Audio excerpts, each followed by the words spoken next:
இப்போ இருக்க குழந்தைங்களுக்கு நிறைய பேத்துக்கு பார்த்தீங்கன்னா, கூட்டுனாலே நம்ம ரெகுலராக செய்கிற மாதிரி ஸ்டைலில் பண்ணால் நிறைய பேத்துக்கு பிடிக்க மாட்டேங்குது. அந்த வகையில் ஒரு சூப்பரான செட்டிநாடு ஸ்டைல் கேபேஜ் கூட்டு பண்ணலாமா? அதுக்கு பாசிப்பருப்பு மட்டும் தான் நான் போட்டிருக்கேன். அது வேக வச்சு தனியாக எடுத்துக்கோங்க. அதுலேயே முட்டைக்கோஸ் வந்து இது மாதிரி ரஃபாக சாப் பண்ணி அதிலேயே போட்டு வேக வச்சு எடுத்துக்கோங்க.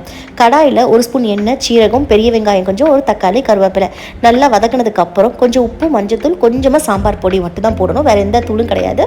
இது நல்லா வறுத்ததுக்கப்புறம் வதங்கினதுக்கப்புறம் தேங்காய் ஆட் பண்ணிக்கோங்க. தேங்காய் சும்மா ஒரு 1/2 டம்ளர் ஆட் பண்ணிங்கன்னா போதும். நல்லா வதக்கினதுக்கப்புறம் அதை அரைச்சிக்கோங்க.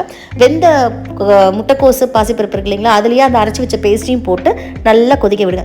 தாளிக்கிற கரண்டியில் 1 ஸ்பூன் எண்ணெய், கடுகு, கொஞ்சமாக வெங்காயம், கருவேப்பிலை போட்டு கொஞ்சமாக மிளகாத்தூள் சீசனிங்காக மேலே போட்டு அதில் கொதிச்சுட்டு இருக்க கேபேஜ் கூட்டு இருக்கு இல்லைங்களா, அதிலே கொட்டி எடுத்துக்கோங்க. நல்லா கொதிச்சு வச்சு எடுத்திங்கன்னா ஒரு செம்ம டேஸ்டியான ஒரு செட்டிநாடு ஸ்டைல் கேபேஜ் கூட்டு ரெடி. இது ரொம்ப ரொம்ப நல்லாயிருக்கும் டேஸ்ட்டு. கண்டிப்பாக இந்த மாதிரி ட்ரை பண்ணி பாருங்கள். சூப்பராக இருக்கும்.